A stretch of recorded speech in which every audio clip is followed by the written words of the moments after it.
مشكلة عندنا الفلاح شبه أمي ولا يؤمن إلا بالملموس. راه ما يمكنش الإنسان لما درتي شي حاجة ناجحة راه ما يمشيش معاها.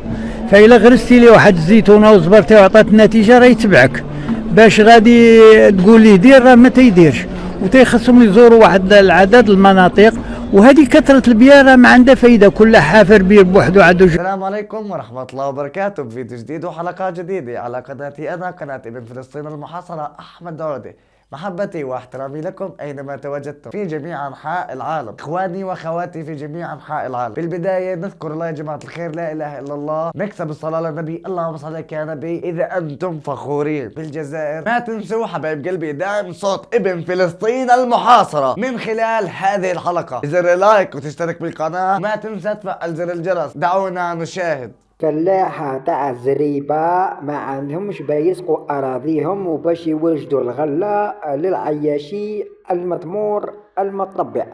صح خوتي دروك هادو جبت لكم فيديو، صوتوا صورة دوك نحطوا الفيديو خوتي.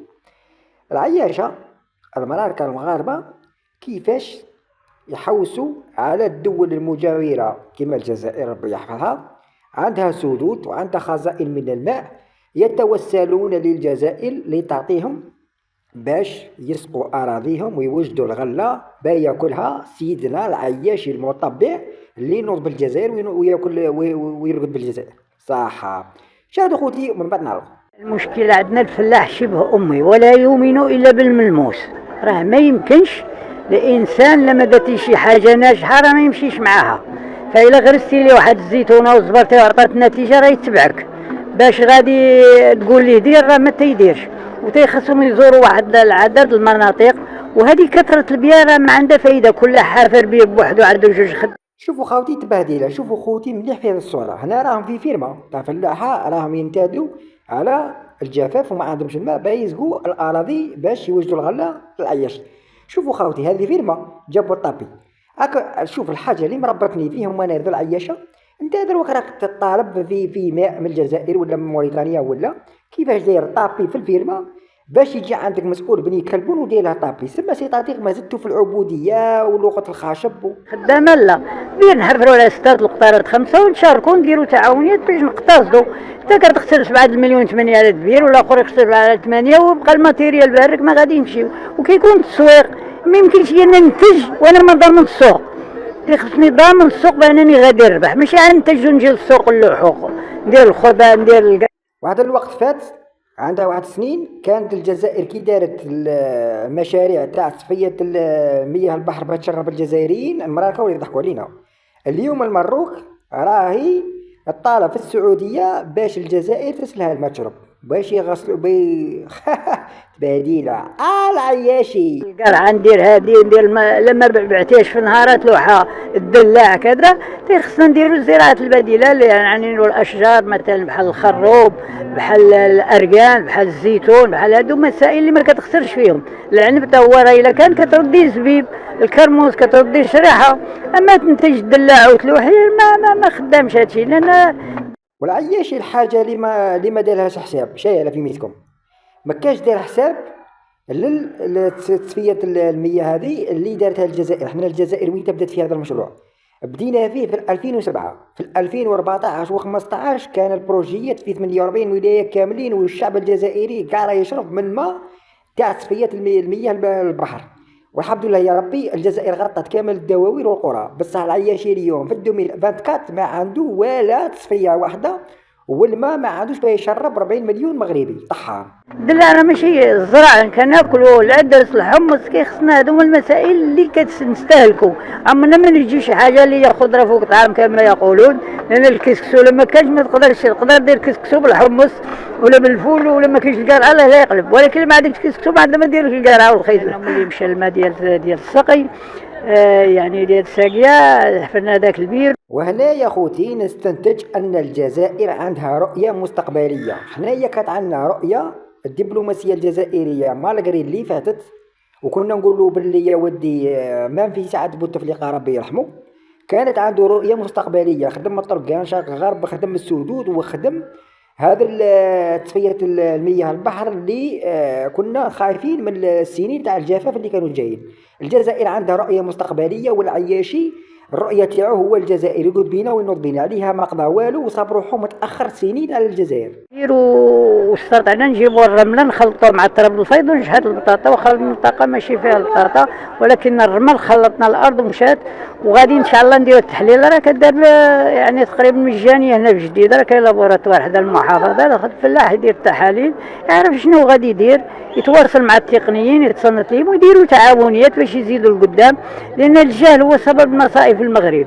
يعني من 2013 حنا ولا كي ضربنا الجفاف، كي حنا كي الجميع، كي حنا كي الدول كامل العالم، ولكن حنايا كي عندنا السدود وعندنا الشركات تاع تصفية مياه البحر، حنا راقدين مهنيين. جات ما جاش حاجة من عند ربي، ولكن لازم كيما قال لك ربي سبحانه عطاك الجفاف ولازم تخدم له. ماشي تكماصا نتايا تاكل على الجزائر بعد تعطيك الماء ومن بعد نتايا تكماصا الجزائر غدوة الجزائر تقوم روحها بتقومك انت، هي العياش مخنس. 13 خدمنا على المشروع ديال العنب الدكوالي باش يكون رساقي باش يكون بتنقيط وباش، ولكن كانت النتيجة صفرية. راه دابا كاين فريقو راه متوقف في بلاد السيبوحية، وكاين عندنا الشريحة راه كاين معمل راه متوقف تا هو كاينو في ولاد فرج، لأن كنديرو الكرموس من ولاد زيد وكذا، والحيوانات عطاهم الزيتون. نعم، هذه وحدة ضربة قاضية للعياشة. قلت لكم باللي خاوتي، على بالكم باللي انا تشوكيت، ما كانش على بالي باللي العياشي غادي يطيح في هذا البياش. على بالكم باللي راه يستعطف في الجزائر باش تعطي تغمة الماء، ضروري سيقطع رياس من الغاز، عارف باللي غاز ممنوع منعا باتا، بيزيد يعاود يدي غاز من الجزائر، ولكن ضروري راه يدوموندي تغمة الماء. تغمة الماء مين بيجيبها؟ بيشري الماء الإفري هو من اسبانيا يسقام عليه نتاع 10,000 دولار للبرميل. وكنتمناو الناس تعاون والشباب، لان الشيوخ ما باغيش يصير، ما باغيش يغامر، ما باغي ديما عايش في الماضي. اذا انت خصنا تاهيل الشباب، ثم خصنا نتواصلوا مع العنصر البشري مع الادارات. هذا هو الاشكال عندنا، هو تاهيل العنصر البشري. كنرجع له التاريخ ديال مهدي المنجر رحمه الله. وكيما هكا والعياشي ضبع، شت الضبع ما يتامنش. الضبع تشوفو كيما هكا من بعد يلتقط الفريسة صح. العياشي شوفوا، على بالكم باللي اكبر شعب طحان في العالم وديجا هما قالوها، نساهم قال لك باللي المغربي ماهوش راجل. النساء المغربيات قالوا باللي المغربي ماهوش راجل وطحان. اللي بغاو يجيبوا البقر الدكوالي قال مش اهلته، بعد الدكوالي يعرف يدق البلد، يعرف يفرش البهيمه، يعرف يتعامل معها. جيبي البقر هولندا فعلا كيموت. يعني كيحسنا تاهيل العنصر البشري. حنا دابا الزباره كنجيبوا ولاد خنيفره من المعهد ديال تخليهم، ما استطعناش نكونوا هنايا، كنديروا لهم باش يجيو نعلمهم الزباره ما كنجيوش.